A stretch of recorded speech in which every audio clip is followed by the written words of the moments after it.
Thanks for joining us for season 9 of the Hospitality Hangout, a hospitality-focused podcast where the founders of Branded Strategic share their insights and bring technology and innovation leaders that are making things happen in the industry we love.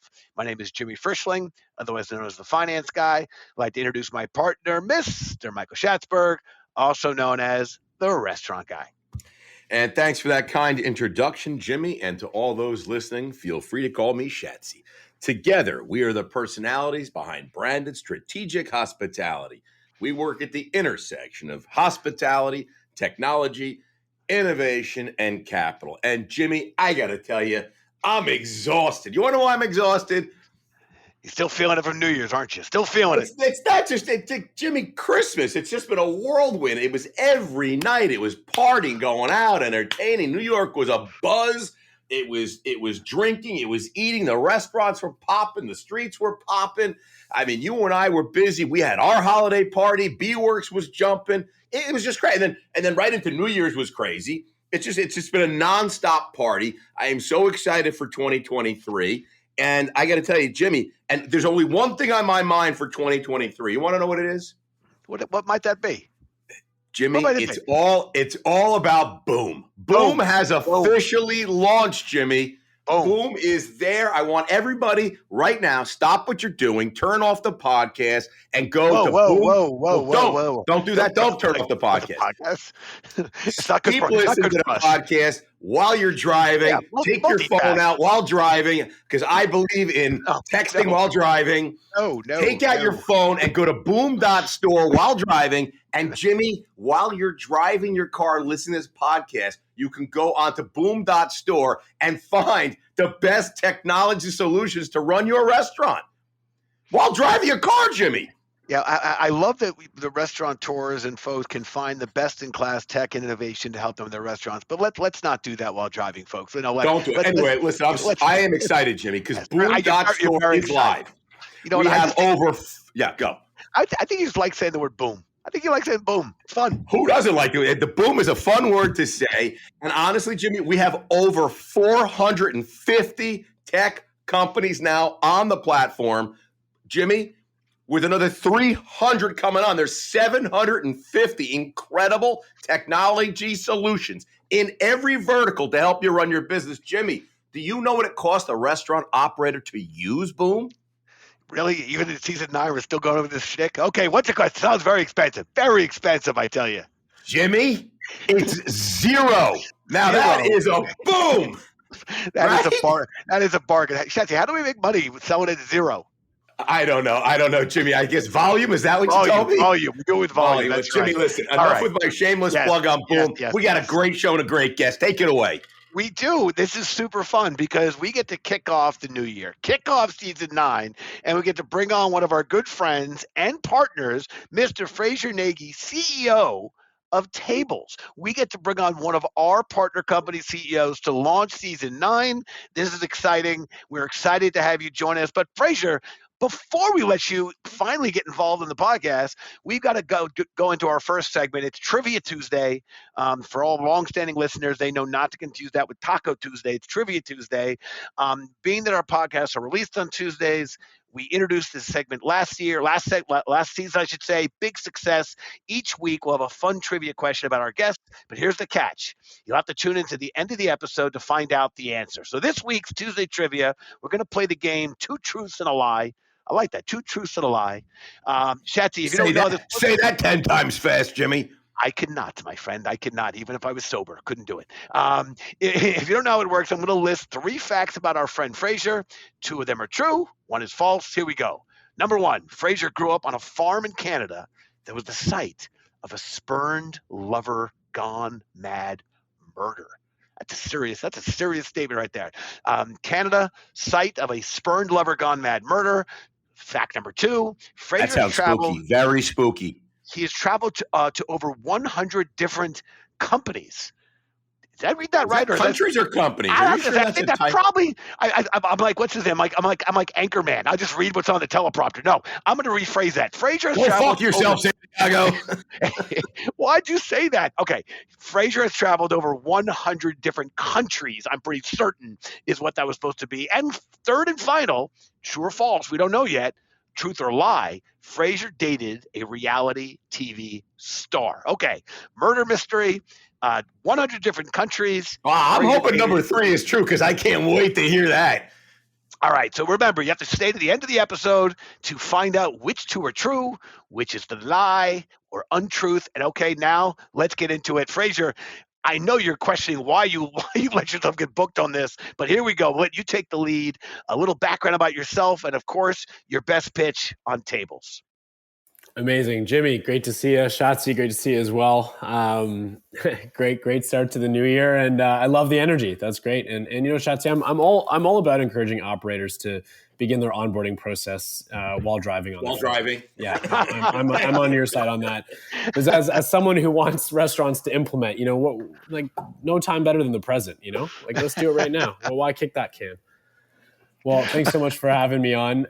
Really excited to kick off the year with you guys, and yeah, we got lots to talk about today. So we got lots to talk about. I got to tell you, that was one of the best introductions I've ever heard. And we are going to take a really deep dive into tables because it's a really interesting story. But before we do, let's just take a deep dive into Frasier. I love it. Okay, You're going to see into my soul, Schatzy. Yes. Yeah, yes. I want to know how did you get started? You are now the CEO of a hospitality tech company. How did you get there? What was your first job? How did you get? Were you in hospitality first? Tell us a little bit about how you got here and how you got the tables. Big time. I think like a lot of successful founders and a lot of people in our space that make this jump, it's because we started in the industry. I was 13. Family friend got me working as a banquet server at a golf course for weddings and you name it after play banquets. So I've just been in the industry my whole life, from busing to dishwashing. Did a little bit of even prep cooking, but I always had the gift of the gab. So the minute I turned 18, it made a lot more sense for me to be on the floor than shopping in the back.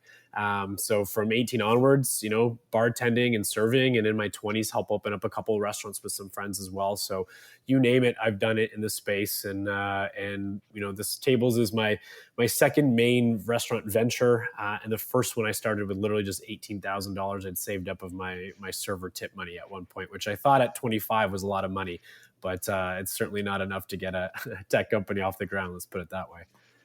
Wow, I love it. Yeah, go ahead, Jimbo. All three of us, all three bartenders. Yeah, I just love when you have a restaurant operator turn techie, because who better to know what restaurant operators need or can't find out there than a restaurant operator. A little less known fact: a lot of our CEOs of our partner companies are industry folks. Grew up, cut their teeth in the industry, and I love that they're the ones leading the technology revolution. All right, listen, our longtime listeners know that we love good breaking news moments. Which don't tell me we have breaking news, Jimmy. Please more often than not, it's usually actually sharing old news that we just kind of position in a new way. But today, because it is special, here we are kicking off the new year, kicking off season 9, and we have the pleasure of truly breaking real news. As of tomorrow, Tables is relaunching their brand as they graduate from MVP, the minimal viable product, to the full-fledged branded platform, Frasier. Can you share a bit of this exciting evolution from startup perspective and some of the new features you have launching in 2023? Absolutely. And for us, brand and design is just such at the center of what we do. And that's not always the case for restaurant technology. I think often it's overlooked, but we have really created a culture here of a design-centric culture. So for us, for tomorrow, this is many months in the making, and this is something that's really, really important because we are taking the Tables brand and really turning it into this beautiful, mature, website platform and digital ecosystem that is really going to transform, as you two know, this is going to transform restaurants to its core, their economics, full stop, but really the guest experience. And you need a brand that is mature and beautiful to help tell that story. And what we often like to say, and I know we'll get into it more in this conversation, but we're building something far closer to an Airbnb than another knockoff Open Table. And with that, it means you need a full like plethora of design thinking that's embedded into the product and into the platform. So we're really, really excited for tomorrow, and we can't wait for everyone to go to tables.com and our other partner restaurants to check out the new feel. I got to tell you, that is super, super exciting. But before we go any further, let's just give our listeners a little bit of restaurant 101, or just actually, it's not even restaurant 101, just a little bit of definitions here to dissect the differences between, I know a lot of people, we talk about virtual kitchens and dark kitchens and ghost kitchens, and everybody confuses them all. So now a lot of people, the big buzz is dynamic pricing, surge pricing, premium pricing, all these different things.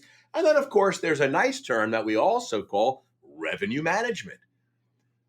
So can you just tell us a little bit of what's the difference between dynamic pricing and revenue management?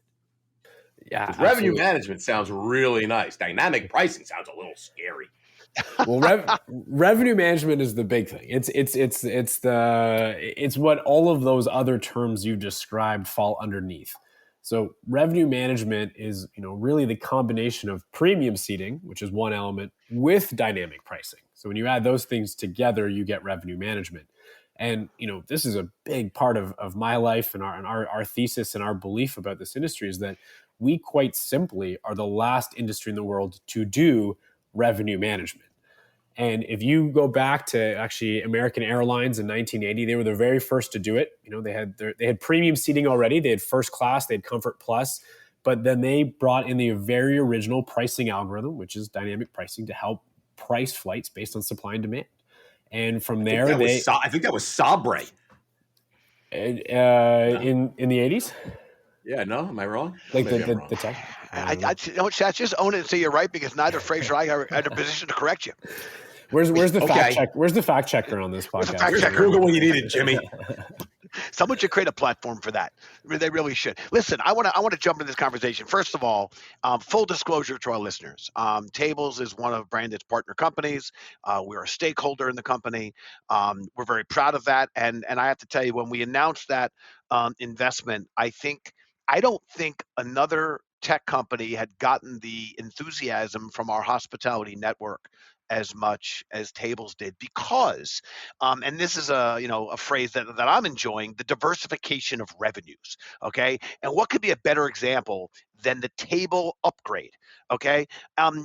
This exists, as Fraser, you just said, exists in basically every other business or most other businesses. The idea that you could step up for better. And here we go. This will forever be important because there's no cost of goods. It's just straightforward for the operator, straightforward profit. I think that's a very good segue to share. And what you're doing at Tables is not building a reservation platform, but solving a real issue, a real headwind, a real problem. So Fraser, can you share a little bit more about how Tables is different than our longstanding friends at OpenTable, our friends at Resi? How are you actually working with these platforms, but how are you different?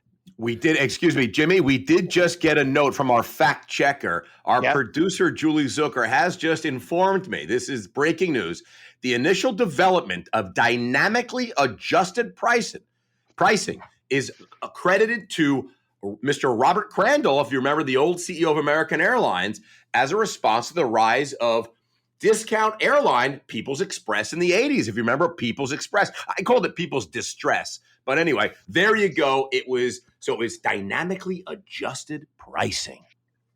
Well, DAP. I'm so happy that you cleared up the fact that you actually brought into the conversation, but I don't want to lose the momentum. I got Fraser about to lean in on OpenTable, Resi, how you different, how you work with these platforms. Every one of our listeners knows about OpenTable and Resi, and here we go, Tables. Well, OpenTable, Resi, 7 Rooms, you name it, these platforms are table management systems. And that's first and foremost really important. These are operating systems for a restaurant, and we do not compete with those systems whatsoever. In fact, Tables actually pairs with these systems to help facilitate this upgrade, this premium upgrade, and help these restaurants get to revenue management. So restaurants will always need their table management system of choice, Jimmy. And what we say is we work with OpenTable to pen and paper. Whatever you want to use, because you can manage your floor how you want to do it. And those platforms, their extension from table management to reservations is they put, a widget on your website or on Google that just enable a guest to, simply pick Tuesday at 7 p.m. and drop down. But that's the extent. And this is what's really got me over the last 20, 25 years. Like that is the extent of the user interaction with your restaurant, right? How boring is it when we've spent hundreds of thousands of dollars, sometimes millions of dollars renovating these restaurants, creating these beautiful spaces with this specific type of service flow. And then my first interaction as a guest is just a drop-down widget that I can pick 6 p.m. or 8 p.m. I find it incredibly boring. I'm not going to lie to you.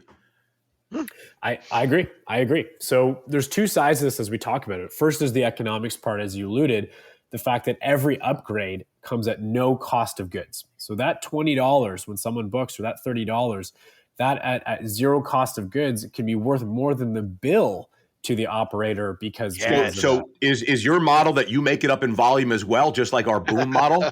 That you have no revenue model and you make it. No, actually, Tables does a good revenue model. They have a better model than us, Jimmy. They got a better mousetrap. We got to talk to Fraser about it. I was going to say, Schatzy, I'm pretty sure every 100 times 0 equals 100, right? That's how math works, right? Volume, just keep Jimmy's finance guy. I leave everything to him when it comes to that kind of stuff. Right. He's great at math. He's smart. Not dumb like everyone says. There's my Fredo. So that's the one side, of course, the economics piece. But from the guest service component, what can OpenTable, what can Resi really do for that guest service side of picking that table? And something that I love to say, Jimmy and Chats, is that who you're dining with and why you're dining dictates where you want to sit. So when I'm going out for dinner with my mother, I want to sit at a very different table than when I'm on a date, than when I'm with 5 friends trying to find a booth for a certain type of occasion, or 10 friends trying to find a TV view. But think of how, as an industry, we pride ourselves. Every general manager I've ever worked with sits me down before pre-service and says, guys, we're in the hospitality business. We're here to make our customers happy. Yet we in 2023 can't even match make the table with the type of experience our guests are looking for. That is low hanging fruit. And as an industry, we gotta get there. We gotta move to that level of basic guest personalization. I love it, and I got to tell you, we've been using tables in our New York City restaurants. I certainly is as long as you've been around that you exposed it to us, so it's been quite a while, and we loved it, and it's one of the reasons that we, as Jimmy said, we did become a partner and invested with you guys because we loved it on the restaurant side, and I think our guests. I mean, it's a fact. As I look at it, the guests are absolutely loving it, especially on the holidays and things like that. I noticed Thanksgiving. I noticed already on Christmas, people are not only just booking reservations, they want to pick their table because it's a special occasion, and usually they're with special people. It's not just a regular old dinner. So we as an operator love it. The guests are loving it. But as always, I think, we go back to OpenTable. OpenTable was really the first, I think, arguably the first company to change behavior of customers in our industry. And that's about 23 years ago when they offered the ability for a customer to go and make a reservation online, which was, you had to call before. And, today nobody wants to call, but you had to make a phone call and someone at the front desk would answer and you'd try and book a table that way. And they changed the behavior that now you can just go online, use your phone, etc. So I think the challenge now is not so much the consumer. I think you got to get operators to embrace this change, that guests are ready for this change. So what are you doing to try and change the behavior of both the operators and the consumer, that this is the new normal? Pick your table, not just I want to eat at that restaurant. I want to pick where I'm sitting. Like when I go away, I want a beachfront view, or I want the garden view room. I want more leg room. I want to sit up front. Jimmy likes extra everything on a plane, extra leg room, extra weight. But even on Uber, when it's snowing out, or Lyft, if it's snowing out, they say it's 2.5 times. You don't have to take that car if you don't want to. You can walk in the snow. So how do we change the behavior on all sides to understand this better? Absolutely. And the first thing, I think you hit the nail on the head. This is not being held back by consumers, not by diners. People want this. They've wanted this a long, long time. We can go back to just funny examples of movies like the Goodfellas slipping that $20-$50 bill to get that table we want. We've been doing this ad hoc. That was Table's earliest Exactly. iteration, was slipping a 20 to the maitre d'. Yes. Of course, we've always, the joke I like to say is Fraser Nagy and Tables did not invent premium seating. People paid more money to sit closer to the gladiators than they did, so this has been around forever. The difference is it has to be done correctly for restaurants because, we are so nuanced in how we run our operations and how we want to run our dining rooms in every. Think of the airline industry example again. Certainly there is differences between Delta and American Airlines as an example, but not nearly as much as one restaurant to another restaurant on how we've designed them, how the seating, how the flows. We are very differentiated, which actually lends to tables because the more differentiated the seating is, the better it works for our system and works for the restaurant. So when it comes to the perception of the diners, well, it's been there. But for the operators, change is hard. The way I like to see it, think of these first 100 restaurants. You guys, you're like the first 100 Uber drivers. You're like the first 100 Airbnbs. The very founder's mother of Airbnb, famously they wrote wouldn't stay in Airbnbs because she thought it was creepy to stay in a stranger's house. Right? Change is tough. And we know that operators aren't just going to snap their fingers overnight and start understanding how powerful revenue management is. But it starts with great operators like you guys leading the way and showing that this is okay. This is easy to do. This doesn't change how we run our operations. This actually enhances what we do. And I think as the messaging breaks and as more and more people realize that as you guys said, this is actually a net positive, not just economically. Of course, we're all making money on this system, but people want this because they want to enhance their experience. They want to enhance the experience of the people they're bringing to dinner. And, we built these dining rooms for that very reason. Not every table is equal and not every guest experience is equal. And so the closer we get there, I think the easier it will be for operators just to make this switch. Because again, it just works with their existing system. Just like you guys, like Boom, it's free to join. And it's a beautiful, good plug there for you, Jimmy and Schatzy. I got to tell you, I agree. And I just wanted to add one thing. I think today we hear a lot about, because off-premise food delivery has become such a part of our culture today. All over the world, people can get anything they want delivered to their house, relatively quickly. And I think one thing we hear from a lot of people today, if I'm going to leave my 85-inch Samsung TV in 4K and get off my couch and go out, it has to be an experience. It has to be experiential. And I think this is very complementary to that. This is just adding to the experience. Not only am I going out to a great restaurant, I'm picking the exact spot I want to be in that restaurant to have that experience that I want. We are super excited about it. So Jimmy, I know you've got a question. Yeah, I do. And I just want to continue from where you left off, particularly what Fraser said. What I love about tables is you're not telling people what's a good or an otherwise table, because it's their preference. As you said, when you're dining with your mother, you're dining on a date, you have a business dinner, you get to express your opinion because what you need on any given night. So I should say, that the reservation platforms allow you to do just that, reserve a table. Table allows you to select and have that immersive experience so you know what you're getting and what's available to you as you're making your booking. I think that's what truly is differentiating and so special. But I have a two-part question for you now, Fraser. Part one, I've been warned more than a few times that sometimes I may or may not like to stir the pot. So, but I've never shied away from stirring the pot. So here we go. My question falls into two categories for tables. One, economic and guest services. Let's talk the economic first. Most restaurants don't have revenue issues. They have profitability issues. And yet you say, who is against helping operators make more money? Can you elaborate on that, please? Yeah, big time. The first part of that, the revenue question, is I think, for the last 20 years in particular, we've heard this expression, we need bums in seats, right? How many times have you heard that? Yes. And of course, we don't want empty restaurants here, but in New York, That would be Chicago, very bad for business. Empty very bad for restaurants are business. bad for business. Even I know that. But we haven't had empty restaurants for years.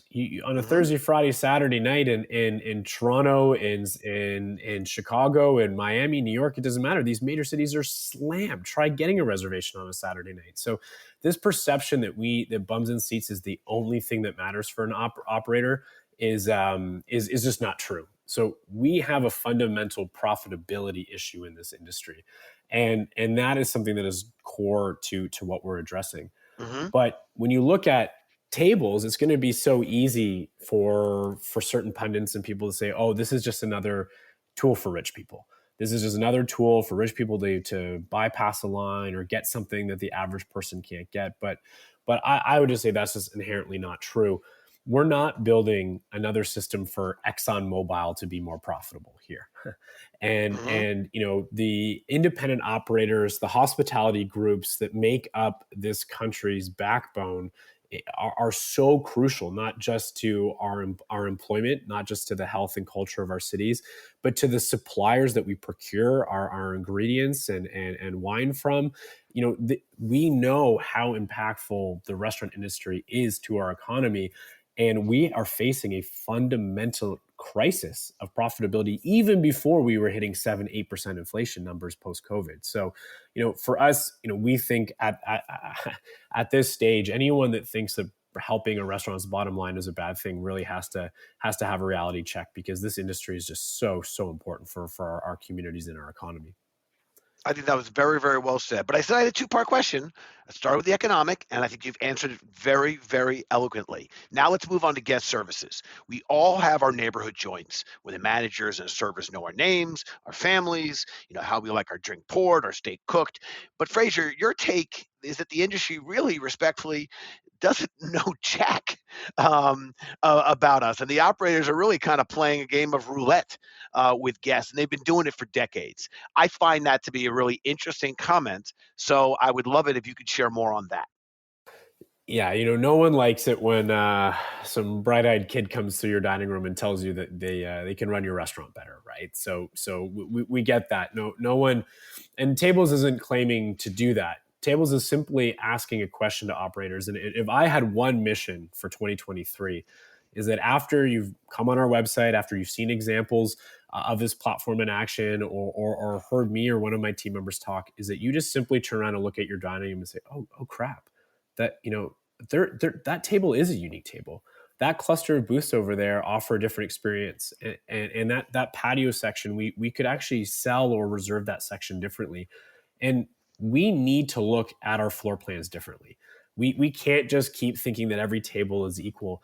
And something that I also hear all the time is from operators is, oh, well, our VIPs need that section, or our VIPs need, and the thing is that's absolutely correct. We have a very small subset of people, truly, when we boil it down. If you added up all of your guests at Isabel's, truly, the thousands of people that come through that front door, what percentage of them are true VIPs? People that you really know that they want cream on their side of their coffee and they want that particular table. I was going to say, and then how do you define VIP? I mean, is a VIP someone who eats with you twice a week and spends a lot of money? Or is a VIP like, George Clooney, that just happens to be in town and it's really cool? It's to me, it's for a restaurant operator. I mean, someone who spends a lot of money in my restaurant's really my true VIP. Absolutely. And to Jimmy's, point earlier, well, do we even know what seat they want to sit at and when? Because depending on when they come in and who they're dining with changes where they want to sit. So the thing is, I feel so many times the restaurants I've managed, the restaurants I've manned the door, we're just guessing. We're just shooting in the dark half the time, and we're just telling ourselves what maybe we want to hear around our guest services. But ultimately, enabling our customers to have that insight into our dining room and to make that easy is actually just such a huge net positive for our guest services. And I think, again, operators and hostesses and hosts and maitre d's, we just have to look at those guests coming through front door very, very differently going forward. And, we want to enable, these restaurants to look at those customers, save their information differently, and offer just a whole new way that they can make their customers happy. think Frazier gave a longer answer than Jimmy ever could have. It's unheard of.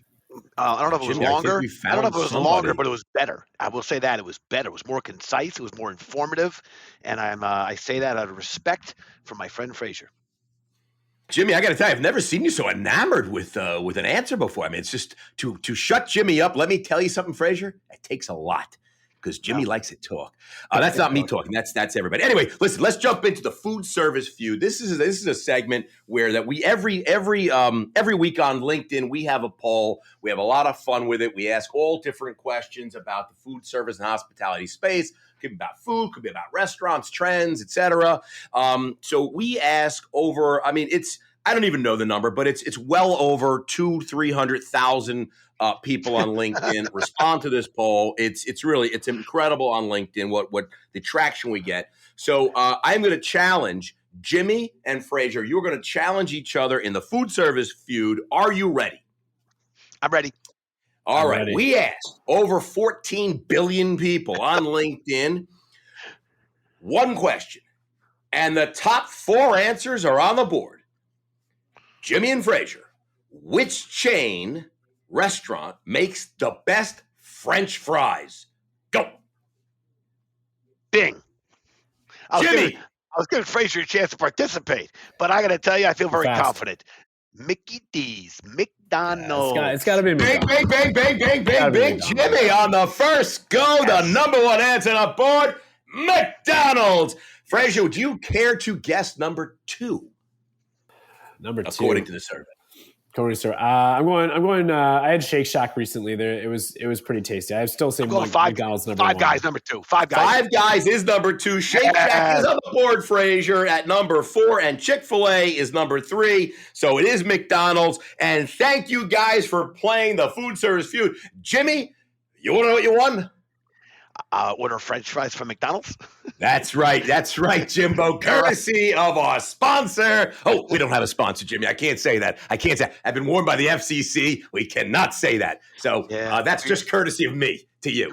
We retired Chicos, so but it's all right. I think we got a plan. All right, listen. We're moving on to our crystal ball moment, a chance where we have our guests put on their Kreskin or Miss Cleo hat and predict the future. Frazier, how do you see restaurants and dining 2 years from now in relation to hospitality and technology? Well, I think the trends we saw pre-pandemic are going to continue. So I think the move towards fast casual and innovations in delivery are absolutely here and not going anywhere. But I think to Schatz's point earlier, people, when they want to go out, sit down and dine, we're looking for higher and higher elevated experiences. And that doesn't necessarily mean Michelin. It just means the quality of the type of experience we're sitting down has to be there. From a technology perspective, this is something we've been thinking a lot about. And it's really the cross-section between, POS and reservations and that really in-depth information around your your personal information around what you like. So, something that we'd love to see, and certainly we want to be a part of, is helping, the data we're collecting on where you'd like to sit and different things actually continue to integrate into table management systems like OpenTable and Resi, because I think the more information that is at the immediate fingertips of an operator is only going to improve our industry. So I think that's where it's going in the next 2 years. I like it. I like it a lot. Yeah, I do. And I got to tell you, to your point, it's when we talk about experiential, don't get that confused with expensive, high-end Michelin dining. You see that new putter concept, Putter Shack, something like that. There's the Dart concept. We were in Chicago. We had that. Yeah, there was the Flight Club. There was the axe throwing thing we went to. That also, there's all the movie theaters with eating, and there's just all these different experiences that are, it's food and beverage related.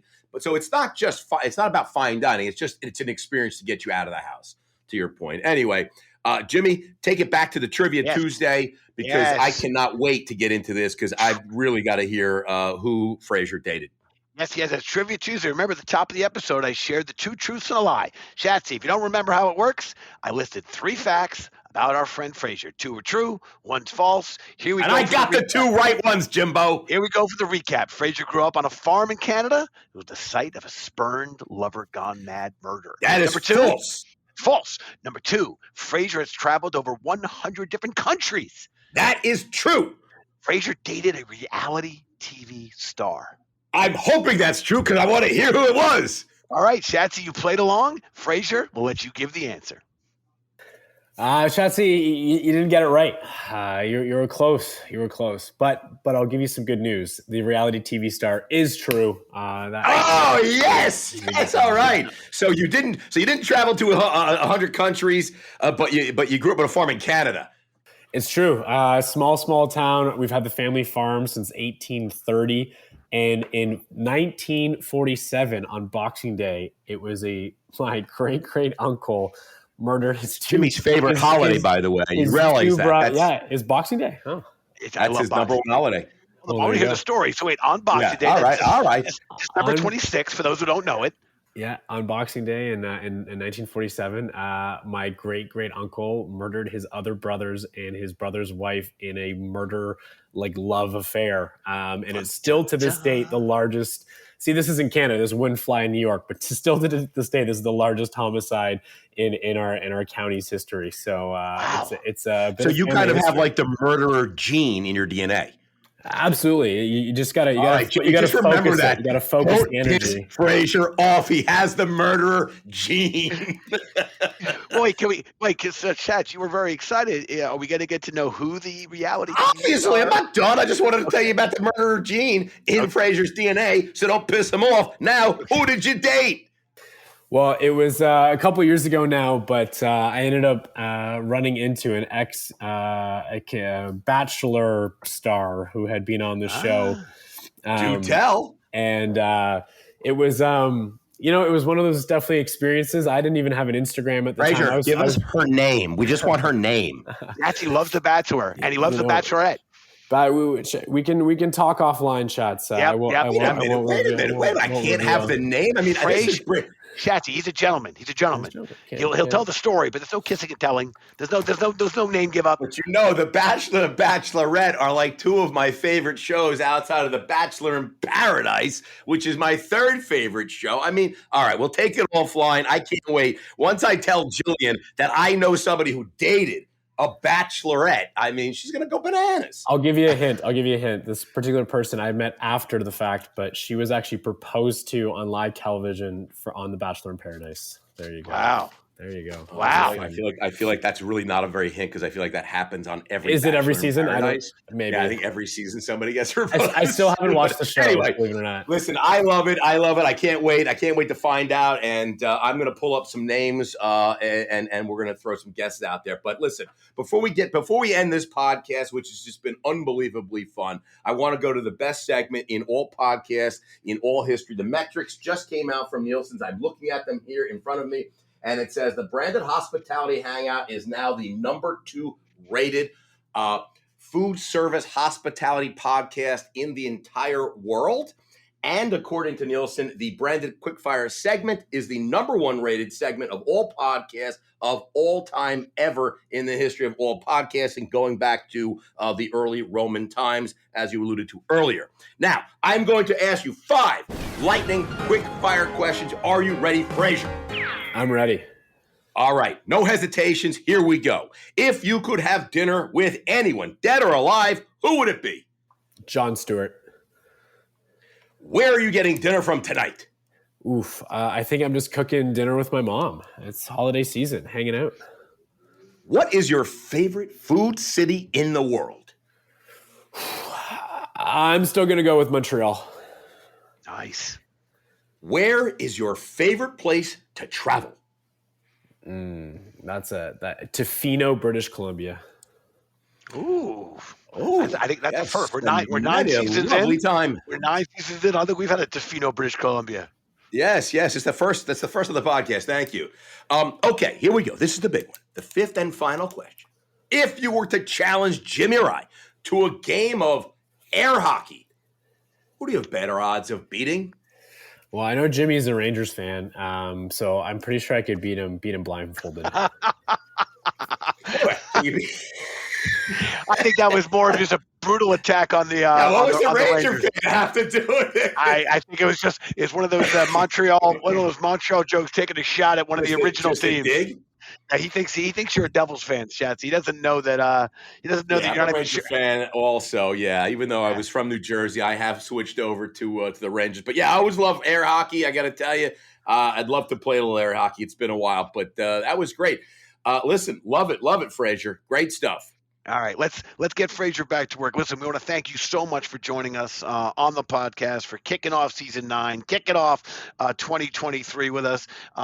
You for sharing all your insights, and we really do love what you and the team at Tables are doing. And we expect to our listeners, you're going to hear and see a lot more of Tables because it is a very special platform that is going to deliver tremendous value to operators, and guests are already loving it. So we appreciate what you're doing. If you want to get Frazier, what's the URL? Sorry, Jimmy. If you want to check out Tables, is it tables.com? That's it. TABLZ. TABLZ for all you. .com. Yes. See, that's the way I would normally spell because I can't spell. But for people who can spell correctly, it is spelled TABLZ.com. Yes. Check it out. I got to tell you, it's really cool.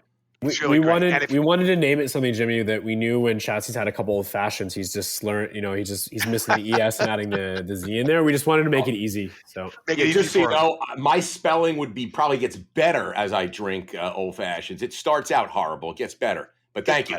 That's right. Listen, you want to get in touch with Frazier directly, you can email the podcast team at podcast@brandedstrategic.com.